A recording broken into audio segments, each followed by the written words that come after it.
so we're going to go over a few stretching techniques for today. We're going to have you do a few of these techniques in between your sets. So the first one that we're going to do is kind of a squat therapy up on the pole. So we want to use this to get ourselves in the perfect position, so don't be afraid to use it as you need it. So feet outside of the hips. We're going to try to keep our chest a little more upright because the front squat, you're going to come down all the way, hip crease toward the knee. He's going to kind of feather himself down, as you guys can see. He's really driving those knees out. He's keeping his chest up. If he wants, he can kind of let go and see where he's at in terms of the stretch. If he needs to hold on, that's okay. He can really puff his chest out, drive those knees out, and allowing this hold to be your friend and kind of get yourself in the best position possible. All right, so kind of warming it up, kind of figuring out what's tight. Can we also make that one more of like an Olympic squat, so you can come down and bring your groin a little closer to the bar? So second variation, like in a front squat or so, we're gonna. So you can show that.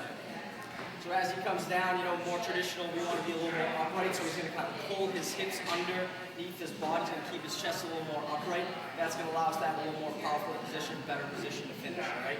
So as you can see, he's really working, kind of getting those hips closer and closer as he can. He's really driving those knees up, keeping that chest up. All right. So then he's going to stand up, driving through the heels, finishing with the hips. All right. In between sets, you guys do, we're going to do another stretch, which is going to be for the forearms. So just find a spot on the ground. You don't really need to go too far for this. You're going to make sure that your fingers are pointed toward your knees. And what you're going to do from here is just try to sink your butt back to your heels. So as you start to sit back forward, you're trying to push that elbow forward. You start to move that wrist around a little bit. That's going to help with that rack position. All right, so you can do it on two arms if you want. You can work on one singular. Again, you're going to do this in between sets of work, so you really want to loosen this stuff up. All right, so that's the forearm stretch, and then after you guys do another set, you're going to do one more. You're going to do the tricep. Again, you can find a wall or a pole.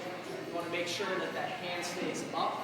So we want to pretend like we're in that rack position. So if we have to kind of hold it with your head against the side, really trying to lean that chest forward. As you guys can see, it's kind of opening up that lat here along with that tricep. So we have the squat, the forearm, and the tricep stretch.